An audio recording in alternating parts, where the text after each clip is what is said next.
Daily Faceoff's NHL 2030 projected standings place the Vegas Golden Knights much lower than fans might expect, framing them as an aging post-contention team 4 years from now. The projection paints a picture of a roster that has transitioned out of its prime, with the franchise entering a retooling phase rather than contending for another cup.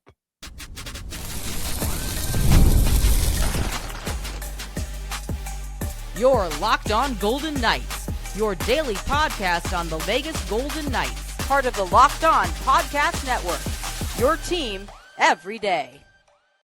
From Las Vegas, Tony Cardasco, along with Chris Gawlik, coming up ahead on today's episode. Who wins the Cup in 2030? Don't laugh, it's not that far away. Season ticket members' memories and EA Sports NHL 2027 rankings. Monday through Friday at 1 o'clock each day. Catch our show on the Silver State Sports and Entertainment Network. SSSEN can be found on Cox Cable Channel 77 and on YouTube TV. Interesting article, well-researched by Daily Faceoff. Although 2030 sounds futuristic, it's only 4 years from now. We'll be here tomorrow. The Daily Faceoff, right? It ranks teams from 32nd to 1st. And there should also be a 33rd team, right? By then, Houston should be in the mix. VGK is ranked 15th in the poll as a competitor in that category. Here is the core team for 2030 for the Vegas Golden Knights, if things go according to form. Eichel and Marner, Theodore, Noah Hanifin, Tomas Hertl, Rasmus Andersson, Adin Hill, signed through 2031. We know that the roster won't look like this, right? But you've got aging veterans that will be in their mid-30s if it does stay this course. Free agents before them that are listed could be Mark Stone, William Karlsson, Ivan Barbashev, and Braden McNabb. Yeah, I mean, this is always an interesting topic here. I don't think we hit this last off season, so it's kind of interesting to dive in the first time. Brett Howden would also be on that 2030 roster along with Jeremy Lauzon, assuming they're not traded between now and then, which in Vegas, you never, ever know. But they come in at 15th, I believe, which puts them in the borderline contender category. Obviously, your San Jose and Montreal Canadiens and teams like that are higher up because of their youth movement, that we are experiencing right now. But again, Bill Foley, God willing, I don't think he's going to be any more patient in the year 2030 than he was when the Golden Knights lifted the cup just a couple short years ago, and when they almost lifted the cup last year, and when they almost lifted the cup in season 1. So, in 2030 and 2029 and 2034, again, God willing for Mr. Foley, he'll be just as impatient and empowering is the word I'm looking for, I guess. Empowering his management team, likely still Kelly McCrimmon at that point, to find a way to lift, hopefully by then, their third Stanley Cup as an organization in 2030. Look at how much this team has changed from 4 years ago when VGK had Marchessault and Karlsson and Riley Smith, who played some 40 games together. Pacioretty was on that team, as were Chandler Stevenson, Matthias Janmark, Nick Waugh, Alex Pietrangelo, Alec Martinez, Nick Hague. So suffice to say, a lot could, and probably based on the history of this team so far, will change by 2030, and the Golden Knights roster composition should look much different by then. And a lot's going to change because of the youth movement. The Golden Knights, yes, things are getting a little better down in Henderson with respect to players getting developed. Looking forward to seeing what Trevor Connolly is going to bring and Braden Bowman. Next draft, maybe the draft after that, is when some of the players that might make the roster in 2030. I'm just trying to frame my perspective here. That's when you'll start seeing some of these other players maybe becoming Silver Knight players. We're talking players that are like 15, 16, 17 years old right now. Wrap your head around that. We're getting close to my son, little Chris. Maybe he'll be getting some consideration for the the 2028, 2029 NHL draft. That'd be nice, but I don't know. Anyway, past that. But yeah, very fun discussion here. Interesting to see where the Golden Knights come in overall. And I mean, I don't know. My guess is they'll still be a tier one competitor in 2030 just because of how Bill Foley works and how Kelly McCrimmon works. Yeah, they're going to have to get rid of a lot of those players, though. And a lot of players, true to form, will not last as long as their contracts are here. with this Hurdle, we'll organization. see if he's able to finish out. You never know. Hopefully for his health. That would be crazy And if he's here 4 years from now. I mean, Hurdle, listen, say anything you want about him. He's been reliable the last two seasons, 82 and 70 games played. I think we covered that in a show last week. So, you know, maybe as time goes on, we'll see if Hurdle can continue to do that. See if he's developed any injuries in his arms from ripping open too many Pokemon packs. But otherwise, if his knees hold up and his wrist holds up, you never know. The bottom team in this poll is Vancouver, with LA just ahead of the Canucks. There are 4 brackets: the rebuilders on the bottom, to the outsiders, to the competitors, and then the contenders. How bright is the future for some teams like Montreal? That is the predicted 2030 Cup winner. Carolina should still remain strong. San Jose they should be popping by 2030. You've got Dallas, you've got Utah rounding out the top 5. Is this league about to change, right? With all of these young players taking over the league. It's not about to, it already is. Real fast, Montreal. These are players who are borderline superstars already, and imagine what they're going to be 3 or 4 years from now for Montreal. Lane Hudson, Nick Suzuki, all those Suzuki's already there. Cole Caulfield is just coming into his prime. Demidov, Demidov third season, I think. No, I think second so. season. Second season. He was just a rookie. Slavkovsky, Jakub Dobish, another great goalie. So, I mean, yeah, Montreal looks very, very, very good. And your last statement was about the youth movement and changing of the guard. It's already starting right now. I don't think like that started when these contracts started being handed out like candy all of a sudden with what happened with Leo Carlson and Celebrini gets paid, Bedard gets paid, Kaprizov, not necessarily the youth movement, but he also started the new era of mega contracts here. But that certainly has triggered a changing of the guard, and it's only going to we're only going to experience hyper growth now as far as young players getting compensated. And you might start even seeing tier 2 and tier 3 younger players getting longer deals in the events that they do pop off. I think, was it Koivunen for the Pittsburgh Penguins, just using an example. He got like a 7 or an 8 year deal, very unproven rookie, but he got paid. So Yeah, it's a new era, and the youth movement is certainly what this league is going to look like in 2030, and the players' names we're talking about leading this. It's going to be fun. Starting in September, they're going to now just have the max of 7 years on the contract, according to the new CBA. But the Golden Knights, it's not how much they're paying these players, it's the term. It's a term I think that could come back to bite the Golden Knights. The price you pay, though, to compete. That's the price you pay to compete. Okay, the roster is the concern. The Golden Knights would be a team no longer, I feel, if they stay with this same roster composition, would no longer be contending, no longer a team in its prime, that's for sure, and no longer built for a deep run. And another angle that I was thinking about was, thanks to Johnny Torts, the young, the prospect pool will be depleted by then. You said VGK and prime, and that's actually another discussion point we can save maybe, but the Golden Knights in 9 seasons have been to the Cup final 3 times.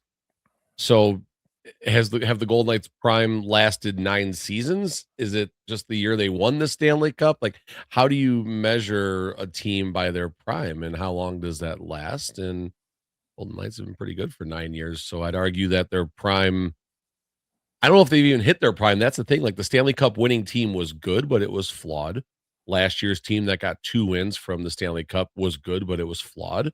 The season 1 team, God, you look at that roster, I don't know how anyone can look at that team as being 3 wins from a Stanley Cup, but that's what the reality was. So as good as these Golden Knight teams that have made it as far as they have, there's a lot of flaws. So there's still an outlook for a better Golden Knights team in the next 4 to 5 years. Coming up next, we're going to be digging in with Chris G. That's him, a day one season ticket holder, and we'll have him reminisce about some key moments that have happened over the first 9 seasons of VGK's existence. Stay with us on Lockdown Golden Knights.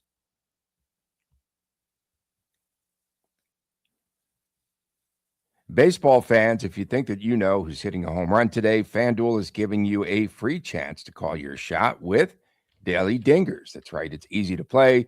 Just make your free pick for who you think will hit a home run in their next game. And if you're right, you'll receive a profit boost to use on your next bet for a chance at extra winnings. Best of all, you can make a free pick every day throughout the MLB season. Daily Dingers, another fun way to stay engaged with every day's games.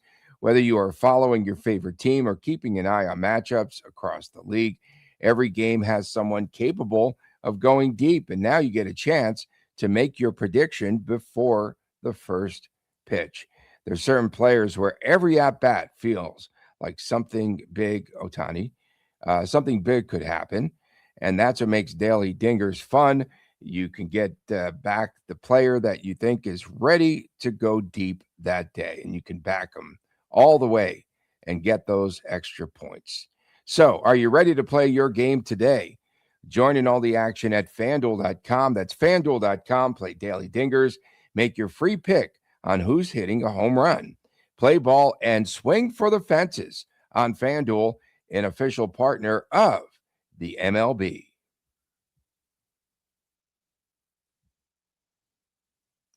We are back on this edition of Locked On Golden Knights from Las Vegas. Tony Cardasco and Chris Gawlik reporting.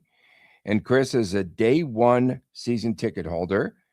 So I've been wanting to do this for a minute here in the off season. So I asked Chris for some memories that he can recall from the Golden Knights' first 9 years of existence as an STM. Okay. I am sure that you have stored up some good stories for us. What really stands out, Chris, from day one of this franchise being new here, the shiny new Golden Knights toy to Las Vegas? And I know you posted about the VGK open house in season 1 not too long ago, and I guess that was the beginning of mayhem here in Vegas for the Golden Knights. Yeah, and 6 figures of the Gawlik family's income. Also, Chris spent, Jr.'s, Chris's college tuition there, community at college. And there's nothing wrong with that. To be clear, I did about 4 months of community college, and look where I am. But no, I mean, nothing. You can't go without just talking about, and there's just no chronological order to any of this here as we go down this for the next 10 minutes or so.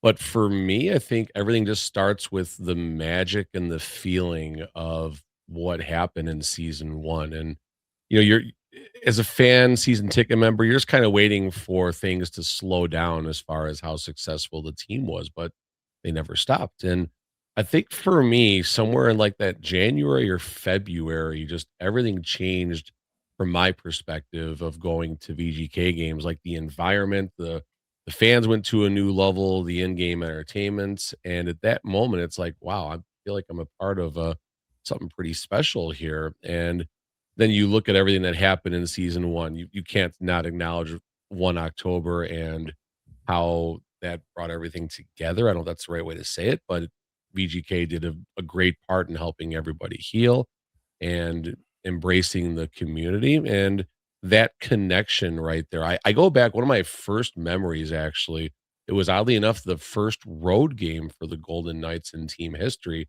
against the Dallas Stars. I actually have a puck that a game puck from that game that a good buddy of mine gifted me a long time ago.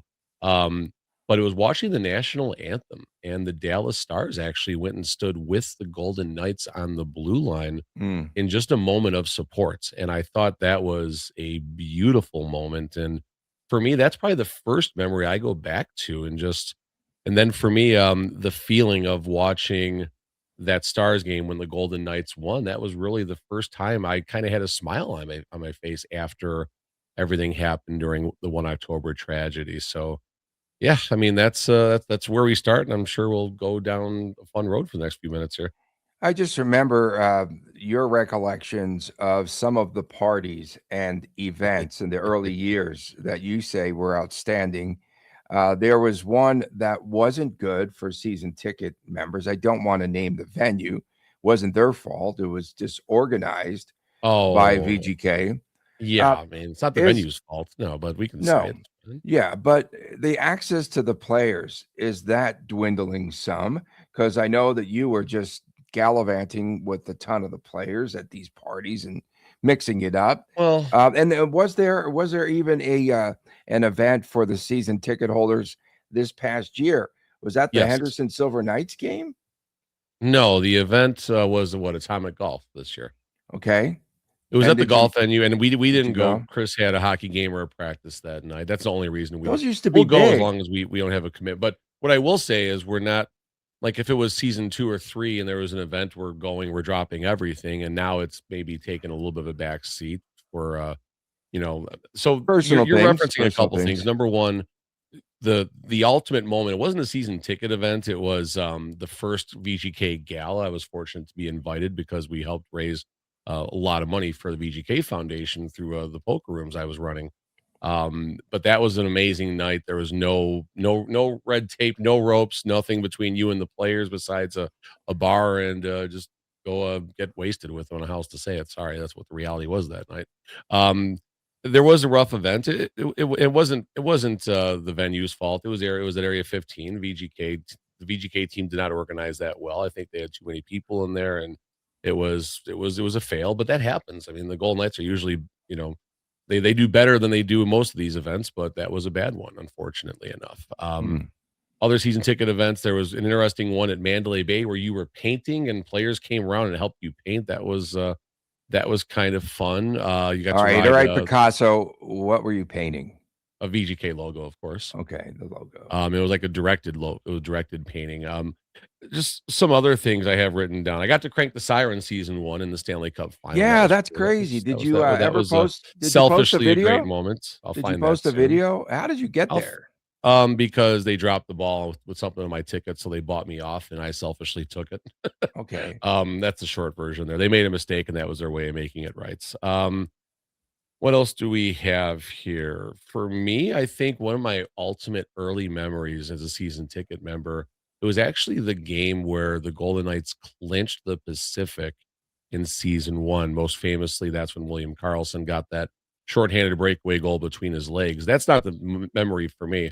It was after the game. There was like a little celebration on the ice where I think that was the last home regular season game, if I recall, and so they did the jersey off the back thing and all that. But then after the game, there was like they like kept giving the players t-shirts to throw out, and they were just kind of hanging with the fans, throwing shirts and all that. But it wasn't just like 10 seconds and they left. They were out there for like just 5 minutes, just kind of hanging out and embracing. And I just remember sitting there, and the people in front of us had left, so I had my feet out and I was just like sitting back, just taking this all in. I'm like, okay, a year ago, I didn't have a hockey team to support, and I'm a big hockey guy, obviously from Chicago. And all of a sudden, now I'm watching a Stanley Cup contender, and that moment right there just really, really sticks out. A couple other things I wrote down: the Game 7 against the Minnesota Wild, the Matthias Janmark hat trick. I thought that was pretty cool. There was a game against the Avalanche. I think it was when after COVID, when the fans finally started coming back. It was a pretty close to a full venue, less a couple seats reserved for the COVID restrictions. But the Golden Knights, the third period of that game, just 2 goals by Marchessault and Pacioretty, I believe. I just remember me and Chris just going nuts that game, and yeah, so much fun. It is special to be a part of, despite concerns I do have with VGK, either the Golden Knights from the business side or their current lack of ability to properly run Mm. youth hockey. I guess I'll say it like that. It is magical to be a part of, and it's special. And I wouldn't change anything, including the 6 figures of spend we've had in the last 10 years. But it's a lot of fun, and it's created some really cool friendships from the families around us, from people I just see day in and day out. So it's awesome to be a part of. Recommend if you have the time and scratch to if it makes sense to do it, you should do it. Yeah, what does VGK real quickly have to do to reinvigorate the season ticket holders and their interest? Because you were really hyped up here like 3, 4 years ago about being a season ticket holder and all the benefits and perks that you got. I do feel like things have lessened a little bit. I do feel like they have not done enough for the day one season ticket members. They elevated my prices to match other prices in a small percentage of the fan base. I think as a season ticket member since season one, you should be, with all due respect to everybody else, you should be at a different level. There should be a little more, and that doesn't mean better pricing. It just maybe means something special for someone who's been there since day one. And I think that would be pretty nice. What was it, the Florida Panthers gave a Stanley Cup ring to the very small percentage of day one season ticket members when they won the Stanley Cup Hmm. a few years ago. That was fun, but it's how do you reinvigorate? I don't have a direct answer right now. I know the clock's going over here. I don't have a direct answer, but if there's one team that could figure out a way to reinvent, reinvigorate, give someone who's been around since day one just a little more juice, the Golden Knights can figure that out. It's if they want to or not is probably what I would question. And at the moment, I don't think they want to, but there's going to come a time when they're going to need to. Yeah, and that day is coming pretty soon with the competition brewing Yes, and building here. I How agree. did the Golden Knights grade in the NHL 27 video game rankings? We'll talk about it next, right here on Locked On Golden Knights. Welcome back on Locked On Golden Knights from Las Vegas. Tony Cardasco and Chris Gawlik reporting. We appreciate you tuning in. Please make sure to subscribe to our Locked On Golden Knights YouTube channel. It's not been done before, but Connor McDavid is ranked first, not only ranked first in the NHL 27 rankings, but he has a perfect score of 99, including 98 in acceleration, speed, and his ability to deke. Amazing, right? For the Golden Knights, Jack Eichel overall is ranked 7th among centers and 14th overall. He has a 94 ranking. Mitch Marner is ranked 4th among right wingers with a 93 ranking, 18th overall. And you look at Marner, he's got a 94 passing grade, which is ahead of Jack Eichel. Mark Stone remains in the top 50. He's ranked 50th. Do these rankings matter? Do they matter? Or is it just something where if you're Marner, you've got one up on Jack Eichel and say, I'm a better passer than you? Selfishly, not selfish, maybe selfishly, we made a decision. We were going to buy a Nintendo Switch 2 or a PS5. And the only reason I would have preferred the PS5 was so I could play NHL 27. Unfortunately, as of now, the NHL franchise is not available on Switch. The Madden franchises, so things are changing. So maybe the following year we'll get that. Um, but these numbers do matter. Not all, but I would say more than half, maybe even 3/4 of the league does play these video games, and they play them against each other on the road or when they're traveling or whatever. And I do guarantee this matters. Is it a be all end all? Does this matter in the grand scheme of things in the world of reality? Of course it doesn't matter. It means nothing, but it's fun for the players to discuss. I'm sure there are some friendly jabs over this, and I'm sure Marner, yeah, I'm a better passer. Haha, I can kick whatever. And Mark Stone, is like, hey, I got some tactical speed. I'm still good at an 84. So these are fun things to talk about. And where does this transfer as far as how the team is going to perform in reality? I don't know if this means anything, but it's fun to discuss. And the video game world is certainly very, very popular. People play these games online. They invest a ton of money in them. After you buy the game, they invest more money in the game to unlock things and open packs of stuff. And it's pretty intense. And I remember when I played, I would, I guess I'm an arcade mode type of guy. I try to keep the game pretty basic and simple. But when you watch some YouTube videos of the dekes you can pull off and just the crazy goals you can score and the Michigans and the lacrosse plays and everything you can do and the control and the precision that goes into that, it's insane. It's absolutely remarkable to watch. Hmm. Yeah, the other players ranked, surprising to me, again, there's like the big three, and Stone is in the top 50 at number 50 overall. So he's got some sort of bragging rights, right? Tactical He's speed. still I know the horse racing term that we often use here. But surprising, VGK's Ivan Barbashev is next. He's ranked 154. Tomas Hurdle, an 83 ranking in acceleration. Yeah, okay. I want to see a race. During one of those intermissions. I want to see a Hurdle Stone race. Hurdle is the turtle. If you put a 96 Pokemon first edition pack at the end, Hurdle will beat McDavid to the finish line. Number 276 is William Karlsson. Why do they even have him in there? Everyone else is rated below those players. Because he's in the top 300, and as a redhead, he's going to be amazing.